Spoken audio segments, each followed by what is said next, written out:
The following program has been pre-recorded, so please don't call in at this time. If you wish to participate in the program, tune in at 5 p.m. every Wednesday for A Pause for Thought on Baton Rouge Community Radio.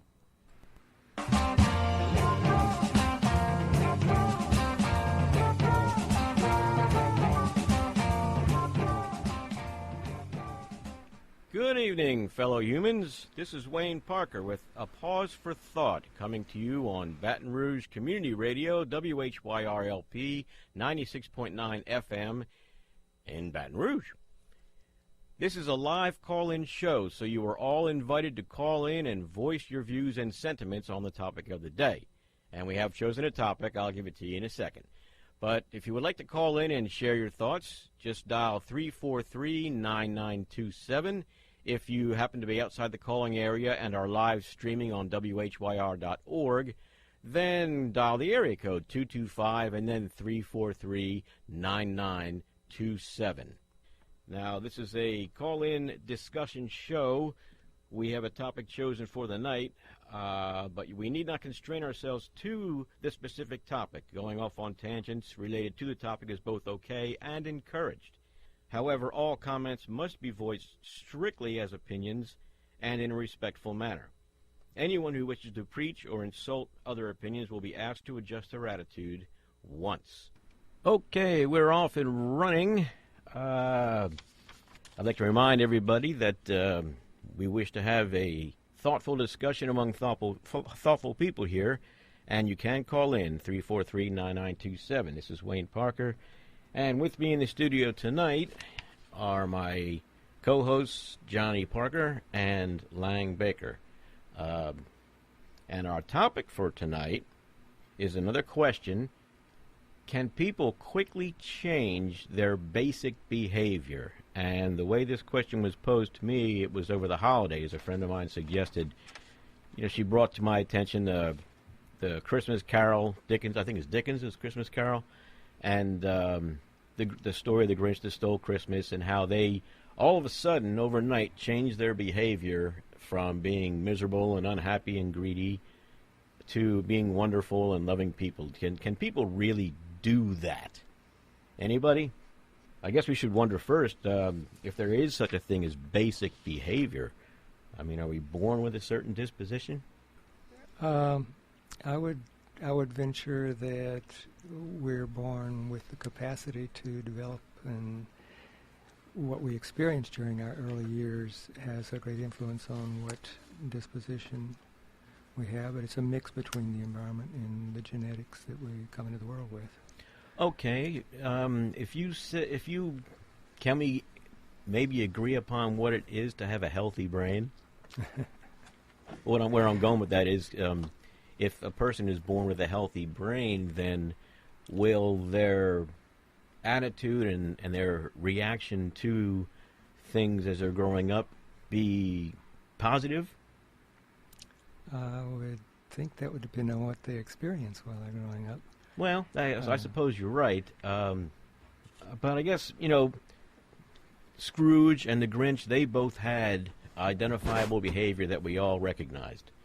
Do you think they were born that way? Well, it's been a while since I've heard the whole story of Christmas Carol, but looking at a summary recently, it was mentioned that in the visitation by the Ghost of Christmas Past, that actually Ebenezer Scrooge was an entirely different person in his childhood than he had become. I never picked that up on the show, the movie version of it, or the cartoon version of it. But, and I never read the actual book. I read a lot of Dickens, but not that particular one. But that surprised me, too. I read the notes that you had taken and shown me, and it surprised me that he had been that way originally, and then something had changed him. And that brought to mind a quote that a friend of mine, an old friend, now deceased, Amy Harrington, sent me. It's from the book Eat, Pray, Love by Elizabeth Gilbert. She said, "People do not change, they unmask themselves." And I just wonder, I don't imagine babies are hiding anything or young children, but over the years we kind of develop our personalities. Wouldn't you say that? I guess that's kind of what you were getting to before, Lang, right? I think there's that element of development. I think the limits of development may be circumscribed by the genetic predispositions a person begins with. And I was reading recently, I don't recall just where, on violence and the terrible twos and children's tendency under this particular person's perspective. Children acquire the skill or capacity to respect others and evolve beyond the idea that they're central in the universe. And at the terrible twos, there's aggression and violence at times acted out over frustration of satisfaction of the ego, what the child feels the child's entitled to as the center of the universe. So that would be a perspective that's contrast with the idea of the innocence of the child, and the child will naturally develop into a good person. Okay, well, I'm not sure about innocence. I mean, the child doesn't know any better. The way I just dawned on me that at 2 years old, they're finally able to act and maybe even communicate on the things they want. And since they've been babies and couldn't talk up until that point, they got what they wanted just by screaming and hollering and being a pain in the neck. And now, all of a sudden, they can understand no, and they don't like that. So that could be a part of it, too. And of course, our natural reaction, our animalistic reaction would be violence, because we want what we want, just like any other animal does.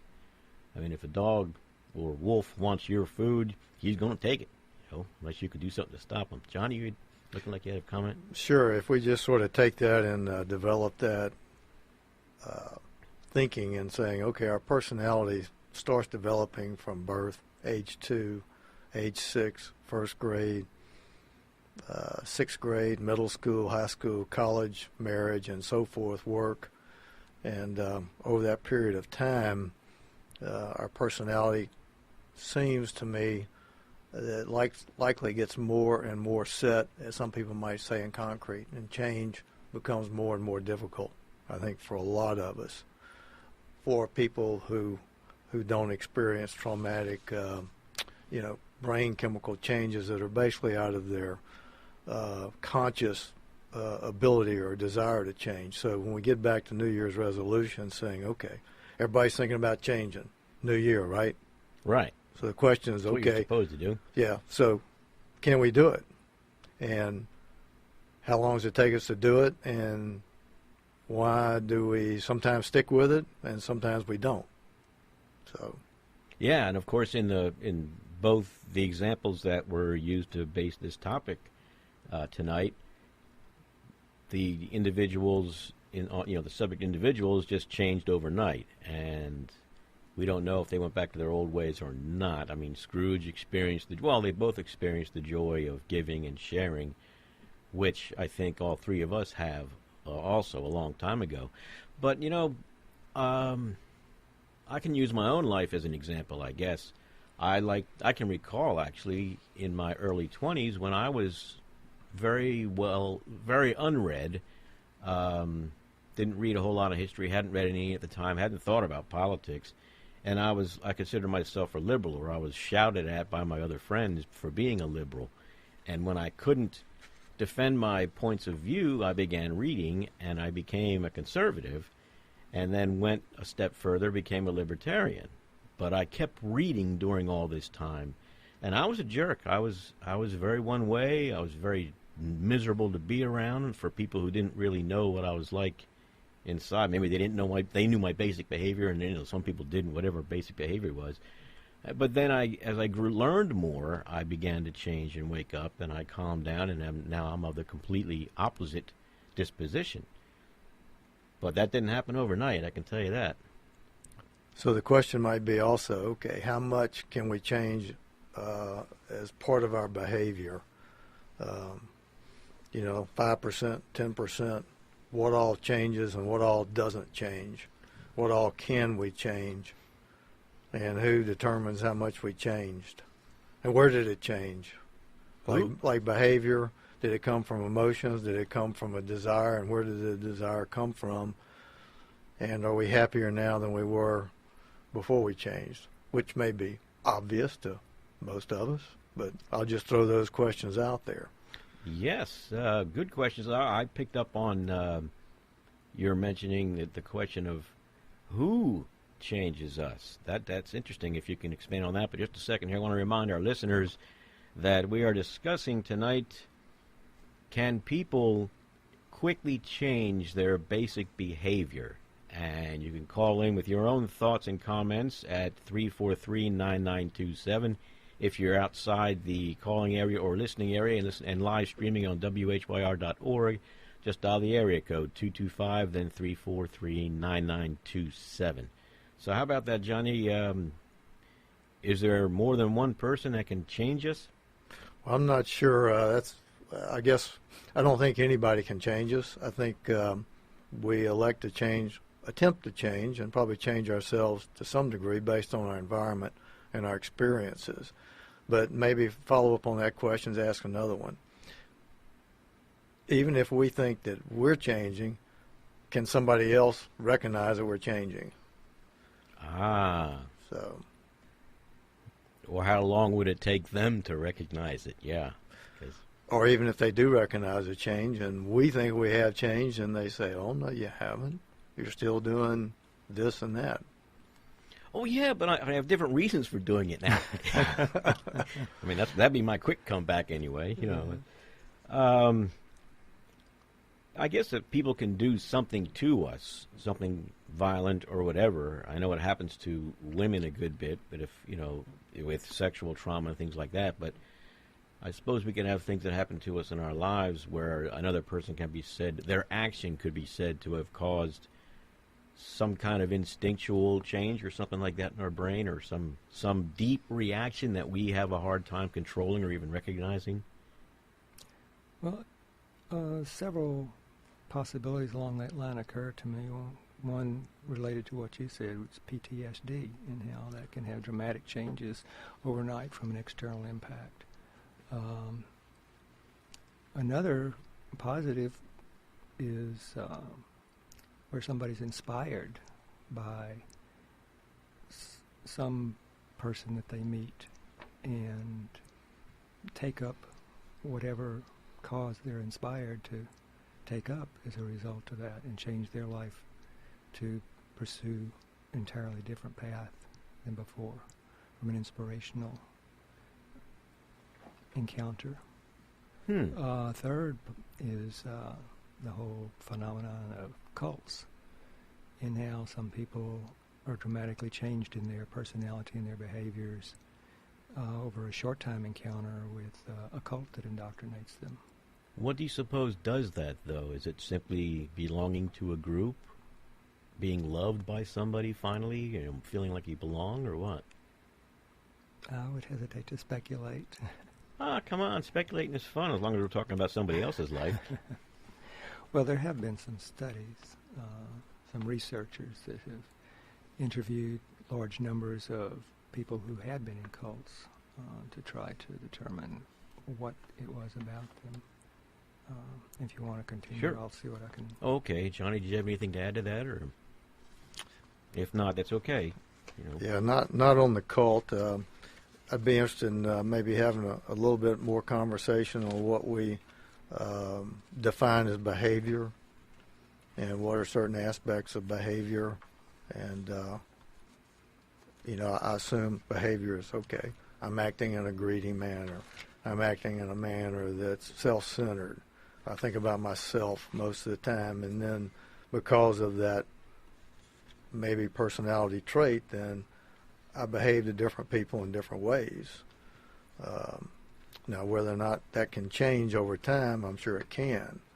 How that changes, well, I think there are different ways it might change. Something interesting that I read here recently is that some studies have shown that you don't really change a person as much by giving them money.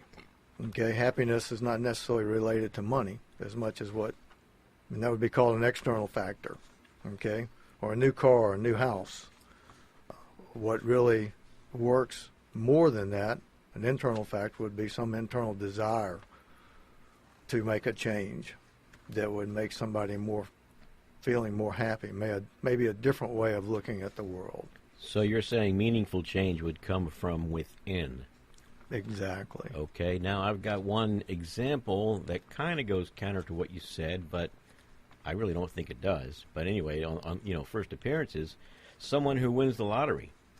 How many people have had what they would consider good lives and bounced along nicely and, had a nice family and everything, and then won $100 million in the lottery, and within a year or two ruined their lives? I know one guy ended up being killed when the dumpster he was sleeping in was dumped into a trash truck and it compacted it and crushed him. I mean, that obviously money, giving people money, lots of it, changes something about them, or does it? Does it just help them to reveal themselves somehow? Yeah, I think we're talking there about positive and negative change, and I would agree with you. It does. It changes people. So I guess the comment that I was going with was in terms of changing them to the more positive, experiencing happiness. And certainly the example you gave is change, negative change. Okay. Which I agree with. So there's positive change and negative change. Yeah, and we're talking about behavior anyway, so I'm just wondering if maybe they were already, so sure, their behavior did change overnight when they won the money, but they were already basically inclined to be weak toward that and succumb to that sudden wealth to where they would waste it away. You get what I'm saying there? So it didn't really change them, but it changed their behavior. You're right. But I guess that gets back to, is it basic behavior or not? And I'm thinking whatever it is that's basic about us, when somebody does that, and goes nuts with their millions and ruins their lives and just totally changes their behavior, that's a result of a weak inner self or something they're lacking, or their basic idea of how to behave or what happiness is. Nothing basic changed with them. They just responded the way you'd expect somebody like that to respond to it. It was, sounds like you're describing a person who has a propensity to act in a certain way, and finally they've got the capacity to do that because of all the money that allows them to express what they've always wanted to do. Yeah, that could be one way to look at it. For some reason I just thought of Dr. Martin Luther King, and this is to give a positive spin on that. We've discussed before in our discussion group what a great human being, or what defines a great human being. And I don't know if I pointed this out then, but my thinking is there are all kinds of great human beings running around us all day long. Martin Luther King Jr. was a great human being before he was asked to give the speech in Montgomery and then lead the bus boycott, and he entered into the civil rights movement. He just didn't have the opportunity. He was never called on. Circumstances never demanded it of him, so nobody, including himself, even knew that he was a great human being. And so this guy that wins the $400 million or $100 million and goes nuts and destroys himself and all of the good things he had, he may have been somewhat less of a human being, I suppose, to avoid being, to avoid ridiculing people, because I don't know how I'd react if I got that kind of money. I know how I think I'd react, but you just never know. But yeah, that, I guess, what I'm saying is, I guess it really doesn't change our nature. So I've got a question. Okay. Has to do, maybe taking this a little bit further, in terms of can people quickly change. How about if we also consider, can people consciously change by just making a statement or a belief in their mind, either positive or negative change, which goes back to our New Year's resolution. Right. I resolve this year to do so-and-so. So how successful are we at doing that? and what determines our success in reaching that goal and changing quickly. I would like to point out you're violating the rules here. I'm supposed to be the one asking the question. Well, I thought we were all asking questions now and clarifications, right? Well, that is what... So I'll hit it back to you, Wade. Okay. Ball's back in your call. Okay, now I just got to remember what you asked. I'm thinking of, by the way, you can call in with your thoughts, too, speaking to the audience out there in Radio Land. The phone number here is 343-9927, area code 225-343-9927, if you'd like to call in and join the conversation. Johnny, you were talking before about, how, and Lang mentioned it too, an epiphany or an inspiration suddenly changes us or changes our behavior. I'm thinking really not, and this is specifically in response to your question, based upon what little I know about neuroplasticity and how the brain works. Are you guys familiar with that at all?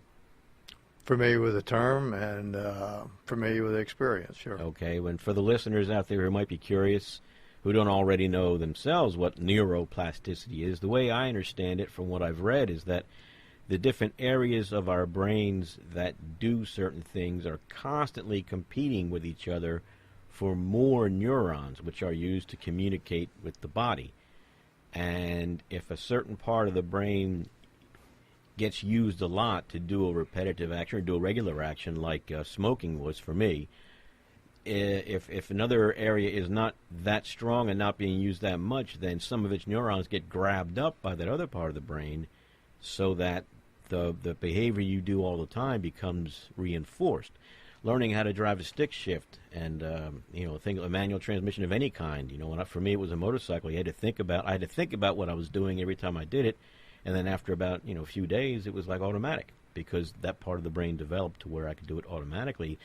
But I'm thinking if you've been a jerk for 20 years, it's not going to be easy to stop being a jerk that quickly. I would have to say I agree with you without some significant change or external experience that you may have. And even then, I don't think it's going to be a change overnight. I think it's going to take time, and there'll need to be more repetitive behavior in that area of change. Just like stopping smoking.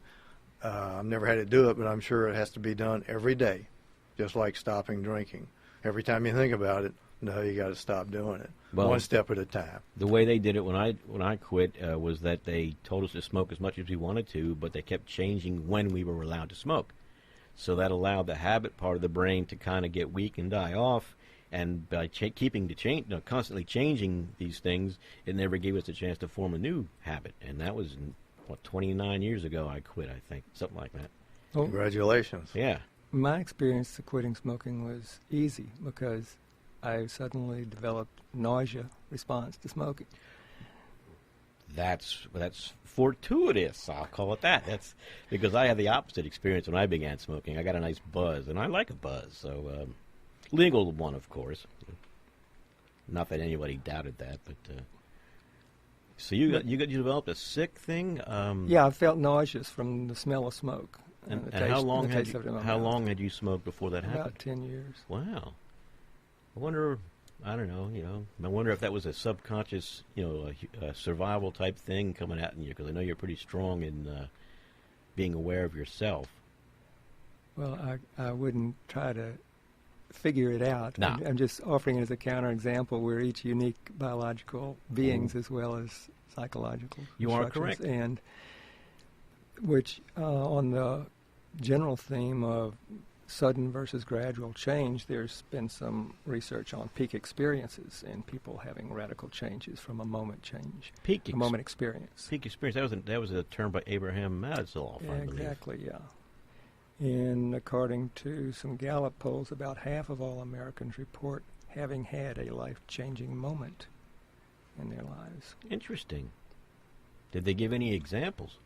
They have a few examples in here. One was a man who, his son became severely ill, and he completely changed his lifestyle and got out of the career-pursuing treadmill that he was on. Okay, well, we have a call coming in, so we'll go ahead and take that now. Good evening. You're on Baton Rouge Community Radio. I'll pause for thought. May I know who's calling, please? Mike. Hey, Mike. What you got? Oh, I'm just wondering about the anecdote that was just expressed, getting nauseous and then that changing behavior.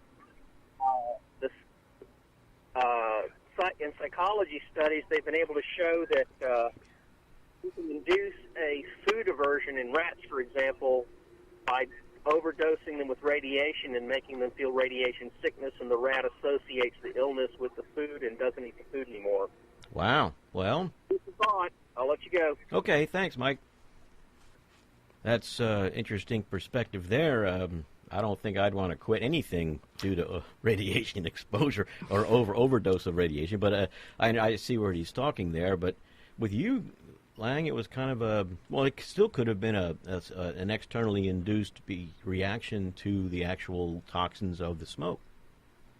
Yeah, it could have been like a gradual build-up to where I reached some threshold. I had the same kind of experience with jalapeno peppers. I used to enjoy eating them, and then I reached some level where my body just started reacting to it, and I couldn't eat them anymore. Interesting. So what I was hearing Mike say, basically, using the radiation example, that's pretty much negative feedback. You do something, you get negative feedback by doing it each and every time, and that would be similar to somebody breaking the law. Every time somebody breaks the law, there's negative feedback. They get arrested, they put in jail. So there's an attempt there through external means to change a person. Sometimes it works, sometimes it doesn't. Exactly. Yes. Lang was talking a lot about how we're unique, and there's a lot of biology involved in this. Well, so are you too, Johnny. And I wanted to bring up before we run out of time, and we've got a few minutes if anybody would still like to call, 343-9927. What about epigenetics? As I understand it, we have certain genes that are lying dormant in our bodies, and they can be activated during different times in our lives by different events. And could this be the source of an external, a trauma from something suddenly activating that gene that makes us change or something like that? Or do you believe in epigenetics, or what do you think about that? Well, I very definitely believe that genetics, changes in genes, I guess from what I understand, can occur over as we age. So certain genes that weren't turned on in a younger period of time in our life can all of a sudden turn on as we age. And those genes turning on may cause changes in our behavior, particularly illnesses like depression, and other mental illnesses that are more chemical related. Yeah, okay. You can see I was a little bit distracted there, but, well, I was distracted. So yeah, getting back to, change being personality-based, and where does personality come from? Does it come from chemicals in our brain only? Defining personality.